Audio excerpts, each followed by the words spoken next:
Welcome back to Harry Ball Sports. Week 8 and Week 9, you already know the details. You might notice something a little different this time around. I'm recording this on Wednesday because I'm being more prepared, taking this more seriously. And what that means is usually, since I record on a Thursday, I can have Thursday Night Football kind of down here on my phone to keep me going as I record, have a little bit more going on. But, it's Wednesday, so I can't do that. I figured I would just put Family Guy up top there. One, because I love Family Guy, and two, maybe you'd be more entertained by me doing it this way. I picked the episode where the Griffins go climb Mount Everest to compete with their neighbors. It's a great episode. I think it's like season 11, episode 1. If you haven't seen it, you'll get like 30% of the experience from watching this video. So I'm kind of doubling down here. I'll also say I went 8-5 this week, so it's not the happiest video I've ever made. Anyways, I don't want to make this too long. Let's get to it. Week 8, Vikings-Chargers. First things first, apparently Carson Wentz has been playing injured since like week 5. The Viking staff are actually kind of under fire for allowing him to play with the shoulder injury, and now he's out for the season. And unfortunately, we do see this kind of thing like way too often. I mean, the Giants got in trouble a couple weeks back when Jackson Dart was in the concussion protocol in the medical tent because they just kept popping their head in and not letting the brain doctor do his thing, which is hilarious. But the protocol's important. But I get checking up on your teammate. Anyways, Carson Wentz is out, but just in time for McCarthy's return. So this will be a pretty different Vikings team from here on out. I mean, they're 3-4, so it's definitely time to turn it on and get going for the season, because now is kind of where you decide whether you're going to make the playoffs or not. So there's kind of a lot of pressure on JJ McCarthy here. I know I didn't say a single thing about the Chargers here, but we have to move on. I don't actually have the space on my hard drive of my computer to make a 30-minute video, so I have to keep this going. So Falcons-Dolphins was the first incorrect prediction of the week, and actually a really shocking one. I think I've been unfairly high on the Dolphins all season, but I feel like now I've seen enough bad offensive performances and just embarrassing losses that I think I'm shifting my opinion officially. It's super weird to beat the Bills and then lose to the Dolphins 2 weeks later. But I'll say Tua looked great, 4 touchdowns out of nowhere and no picks, which is not like Tua. And every week I expect to see the notification pop up that Mike McDaniels has been fired, but it just hasn't happened. And we still might see that, but something he said in the weekly meeting must have worked this time. And while the main story here is Tua, I do gotta give credit to Devon Achane. He is explosive and consistently the anchor of this entire offense, and nobody gives him credit for that. The Falcons sitting at 3-4 has me a bit worried because it's not like there's a reason for that. I mean, with the Vikings, it's okay, well, your starting quarterback was out, and so it makes sense why you're 3-4. The Falcons shouldn't be bad, I guess. Most of the team is healthy. I mean, they've shown that this core can be effective. It's just some weeks they come out and it just doesn't work. Maybe it's coaching, I don't know. On to Bears-Ravens. I think a lot of people were surprised at this game. The general respect for the Bears has been rising a bit in the past few weeks, but I saw right through that, because a respectable team should win against Tyler Huntley. But I will be fair, Caleb Williams did outplay him. Second time in a row here also, the Ravens defense has held a team to under 18 points, which is a significant improvement from giving up 41, 41, 38, 37, horrible games. And Lamar's coming back. Both he and the rest of the team and me are all extremely excited about this. I mean, with the defense making good progress and Big Truz coming back this week, it's a good time to be a Ravens fan. And not to spoil the prediction, but they're going to beat the Dolphins so bad, they might have to get relegated to the G League. That's not even really a thing in the NFL, but the commissioner might have to consider that. Maybe they'll go overseas and play in the Croatia League like the washed NBA players do. But anyways, it'll be a good Lamar game is the point there. On to Jets-Bengals, another surprising game in a generally uneventful week. This game was a banger. This is a textbook great game. The Joe Flacco Bengals seem to just be a magnet for these great dramatic outings. You got Joe Cool, Smoking Joe Paco, Flack Attack, January Joe, Clutchaco, whatever you want to call him. He had another impressive game. It's not what he did last week for sure, not nearly as efficient, but he did his job here.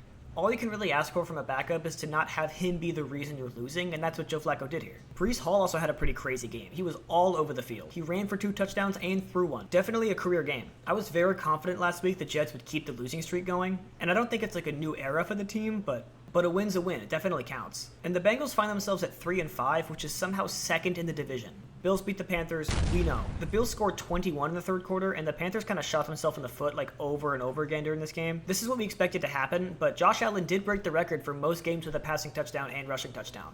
We're watching Josh Allen make history live. We should appreciate him while he's here. Not that Josh Allen gets a lot of hate, but let's take a moment to reflect and appreciate this. A little bit lame it happened on a tush push, but what can you do? That's the NFL now. Until they ban it this offseason. Okay, I don't want to call all the games I got wrong surprising, but come on, this is textbook surprising. CJ Stroud, without his receivers, threw 318 yards and 2 touchdowns across 9 different receivers. And this comes after not breaking 250 yards all season. The Niners defense is a bit banged up, but against any NFL level defense, that's a good performance. And while Mac Jones has been a good backup for Purdy, he did throw a super costly pick in this one that kind of sealed the game. Just a great team win that I did not see coming. The Griffins are just about to reach the top of Everest if you haven't been paying attention. This is a big moment for the family. They did it. That's really something. I'm proud of them. Okay, Browns-Patriots. Let's give it up for Myles Garrett here. 5 sacks. Insane performance and a franchise record.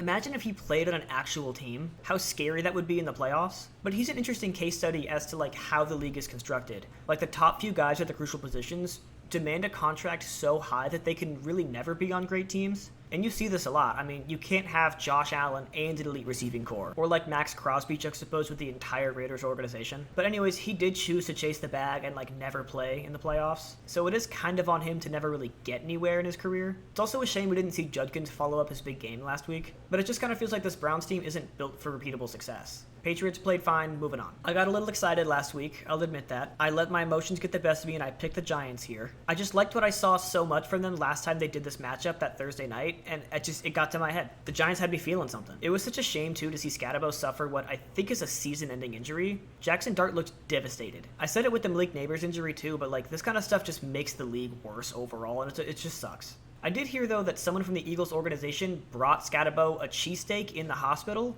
which I can't decide if that's a classy gesture from the city or if that's ridiculous mind games, which would be par for the course for Philly. I did finally see the game I wanted to see from Philadelphia. I mean, Hurts had 4 touchdowns, Barkley got involved, the defense looked strong.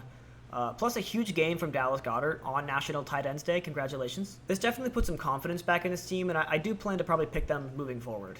It's obvious that not picking the Eagles is just not the move this season, so I'm just going to go with what works. Going to go pretty quick through this one. I think even with the decisive win, the Bucs are kind of still working to get back to where they were at the start of the season. They're not there yet. It's definitely been looking a little bit less automatic considering all the injuries, but it's kind of nice to get what is basically a bye week against the Saints.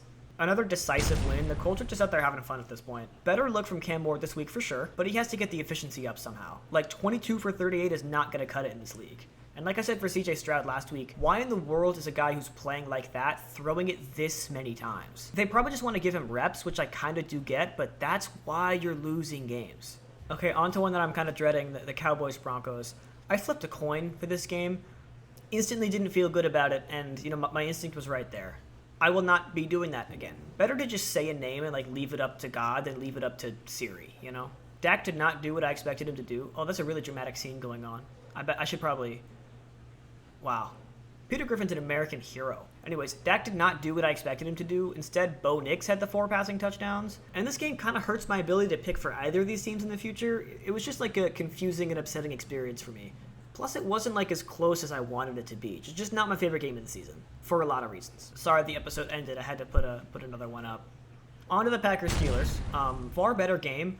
But again, with the yellow jerseys, this happened last week with the Chargers. What is with these horrible, ugly jerseys? I don't know who's responsible for these, but pluck some kid out of a design class at college. He'll design you a better uniform than this. Anyways, Green Bay with 21 points in the fourth, completing a pretty good comeback. And you wouldn't guess it, but they were down 2 scores at the half. Plus another nice nod to tight ends day with Tucker Kraft getting 2 touchdowns. It's weird to say it after a loss, but I do think the Steelers deserve some credit for being a respectable team this season. They're 4-3 and a pretty solid 4-3, I think. They could use a bit more discipline.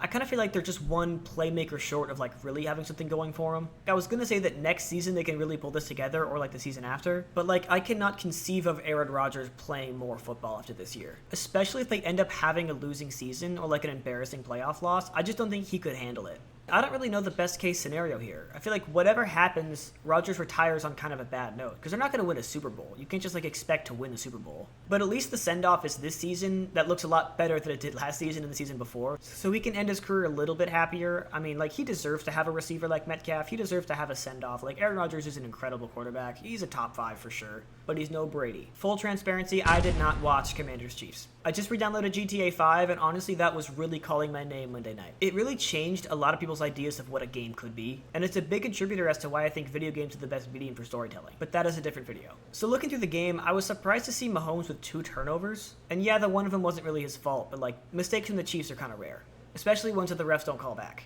Like I said last week, it's just a rough time to be a Commanders fan. There's just not enough firepower here without Jaden Daniels, and the defense does not have what it takes to hold back a real offense at the Chiefs. I like the team, I just can't trust them against great teams. I could see them getting hot here at the latter half of the season and going into the playoffs with some momentum, but as of right now, they sit at the bottom of good at this point. They're not elite, but they're not bad, they're good. The Chiefs, though, have really turned it around from a horrible start to the season and now are 5-3, kind of silencing a lot of the negative narratives you heard at the beginning. And somehow Patrick Mahomes has the best odds for being MVP at this point, which I still kind of can't understand. Like, I get the power of the name, but like, he just has not been that all season. Even in this really good game, like, he didn't play MVP football. But whatever, I think we have heard that a lot about him, and we'll continue to hear that about him for the rest of his career. So get used to it. That brings me to an 84-37 record for the league. Still sitting around that 70% win rate, although slightly under now. Did not follow last week very well at all. I did kind of a Quinshon Judkins thing there. Interesting, though, how my success varies in weeks that are, like, deemed as exciting versus boring. Like, this was a pretty boring week of football, and I don't know, I did a lot worse. I don't know if those two things are correlated. I do expect to see more boring weeks, though, moving forward, like, as the teams kind of come into their own. Plus, it just happens in sports. And now we can finally move on to week 9. Ravens-Dolphins I already kind of talked about. I think this is going to be an absolute smackdown, even with a great performance last week from the Dolphins. I will say the Dolphins' defense got a little bit more respect out of me from that game, but this is the Ravens. This is the back from injury Lamar. I think the whole team's going to rally around him. And even if the Dolphins do put up some points, this one already just feels over. I'm going to take the Ravens very confidently. This is also a fun episode. This is one where Brian writes a play that does really well in town, and right now he's reading a play that Stewie wrote, because Stewie was like, oh, Brian's writing a play, I should do it too. And you can see he's like kind of disheveled. He's kind of like taken aback by it, because Stewie's play is like way better than his, and he doesn't really know how to handle that, because he finally feels good about himself writing a play, but then he feels sad because Stewie's is just way better. It's a real battle with his ego in this one. It's a great episode. He ends up actually burying this in the backyard, and I hope we see that by the end of the video here. Niners-Giants. Both teams who I predicted to win last week and lost, so I kind of hate both these teams right now. Niners are historically injured, but I feel like the Giants' injuries matter a lot more because they just feel more pertinent to the team. Like Malik Neighbors and Scatabo, I feel like hurts a lot worse than the 50 injuries the Niners have somehow. I will say that coaching staff could just keep this Niners team alive no matter what. This team adapts like no other team I've ever seen before. And I think just because of that and the fact that the Giants haven't really shown that same adaptation, I think the Niners are going to win this one. On to Chargers-Titans. The Chargers have been looking bad recently, but the Titans are bad, so this will be a really nice get-back for Los Angeles, I think. Viking-Lions, that's a banger. Every time there's a division game in the AFC North, it's a great time. J.J. McCarthy returning for this game, though, is kind of unlucky, because while this Lions team can allow some points, it's a tough place to play, especially after Hutchinson just got that huge contract extension. He's going to go out there looking to separate J.J. McCarthy's torso from his legs like a Lego minifigure. I respect the Vikings, but they're not going to beat the Lions this week, Detroit. I wish Patriots-Falcons could be more of a discussion and could be more fun, and I feel like usually I would give the Falcons their credit here, but frankly, if I just keep doing that, I am delusional. Textbook insanity. It's just, I can't keep doing that and keep having them embarrass me. Plus, the Pats are a good team. I can see this one being really entertaining just in terms of what goes on. I don't think it'll be like a super high-scoring close game. I think the Patriots are probably going to win by a few possessions, but I'm definitely going to watch it. I got New England. Colts-Steelers is cool, too. This is going to be a good one. I think this win would be extremely meaningful for the Steelers, so they're going to go fight for it really, really hard. And I think sometimes in the past when that kind of thing happens, I go pick that team, but I'm going to fight against that. I mean, I've proven myself wrong a bunch of times, and I'll make the smart choice and stick with the Colts here. Here's the question, though. Do you think the Colts actually have what it takes to win a Super Bowl? I think it's safe to say they're the best team in the league right now. Like, that's just obvious. I mean, Jonathan Taylor's a dog. That defense is playing great. The O-line, some of the holes that the O-line made for Jonathan Taylor last week were absolutely insane. It's like open space in the field the size of a school bus for Jonathan Taylor to just run right through. And yeah, he's a great back, but like those holes are insane. But the thing is, like, to win the chip, they have to go through the entire AFC. That's Josh Allen, that's Lamar Jackson, that's Patrick Mahomes. And we haven't seen enough of the Colts going against great teams like that to really understand how that would play out. I would feel weird just saying that I think the Colts can win the Super Bowl, but with everything I've seen, I mean, it's not a stupid thing to say. So I don't know. With that said, I got the Colts winning. I really don't want Broncos-Texans to surprise me. The Texans surprised me last week. I'm kind of mad at this team too, actually. Oh look, Brian caught a squirrel. I think the Broncos have a better offense and defense and special teams. And uniforms. Yeah, look, Brian's at his show knowing that Stewie wrote a better play, so he's drinking. He's all sad. Yeah, there's no reason the Broncos should lose, really. It is at home for the Texans, so I guess they have that going for them, but they're not going to beat the Broncos. I got Denver. I think Bears-Bengals is the closest matchup we've seen so far this week, aside from maybe Niners-Giants. I mean, both these teams do have something going for them, but they also both have their own unique way of just screwing things up. I'll say, honestly, I think the coaching is going to play a huge role in this one. I have lost all faith in Zach Taylor as a head coach. I know his starting quarterback's been injured for like 80% of that quarterback's career, but like it's just hard to see him as an amazing coach. I mean, look at the Niners. Like, they've lost everyone. They've lost like 8 Hall of Famers this season and are still putting together wins, but the Bengals just have never been able to do that. And seeing what Ben Johnson's done in Detroit and in Chicago this year, I mean, it's an incredible portfolio. I hate to boil a game down to just that, but I can't immediately see a whole lot else that pulls me in their direction. So I will take the Bears here. Panthers-Packers also should be pretty cut and dry. I know the Panthers sometimes show out and just look great every once in a while, and they are kind of due for a week like that, but I don't know if the Packers is where that's going to happen. Maybe Micah Parsons saw what Myles Garrett did last week, and he kind of wants his own version of that. He wants the headlines too. But really what it is, just the Packers' average player is just a little bit better than the average Panthers player, and the Panthers' 2 running back thing didn't look that effective last week. I don't really know what to make of it. I don't know. I gotta see them do something better with it. Those guys are both absolute weapons, so you should be giving them a ton of opportunities and hopefully seeing some results. But I think Packers manhandle them at home. Saints, Rams. And I think Puka's coming back too, so double Rams. Rams. I know we have Chiefs-Bills coming up, but I think Jaguars-Raiders could be my game of the week.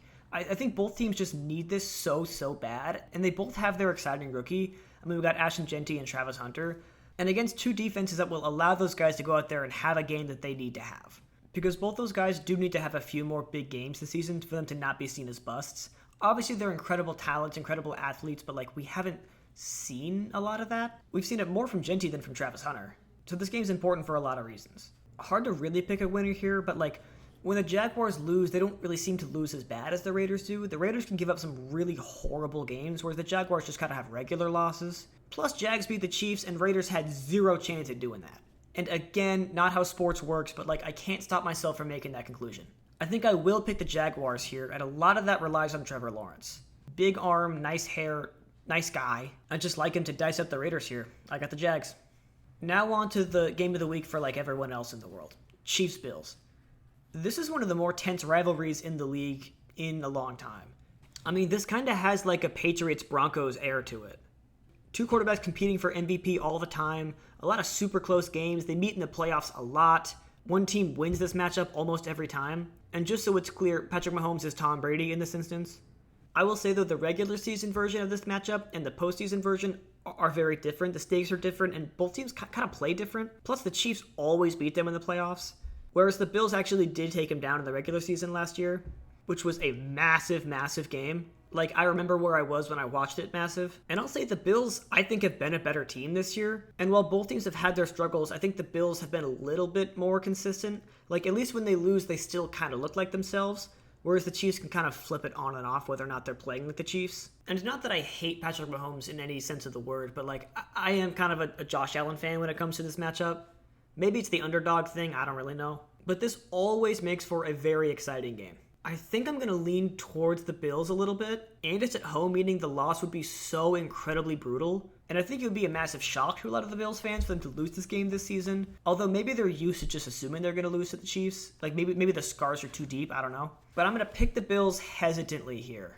We haven't seen this Chiefs team look the same since the last time they beat the Bills, because then it was what? The Super Bowl blowout and then every game this season, which has been like not your classic Chiefs. So it could be different this time. I got the Bills. I like Seahawks Commanders as the Sunday night game. I think that's a good pick. We should see the Jaden Daniels, Terry McLaurin combo come back, which I think the league has been missing, really. And I just love watching the Hawks play right now anyways. It's weird, I can't think of a whole lot to say positive or negative about the Commanders, which I think is a really bad sign. Like, the teams that I love and think are really good, I just go on and on and on about. I mean, I've been recording for almost an hour. This is my 3rd episode of Family Guy. That's a stupid reason, but like, that's why I'm picking the Seahawks here. And finally on to Cardinals-Cowboys. The Cowboys do lose, and they can lose a lot, but that's usually against a really great defense, and the Cardinals just don't have that. I just really like this Dallas offense. I think the O-line is usually pretty good. They have like 4 guys named Tyler up there, so I trust them.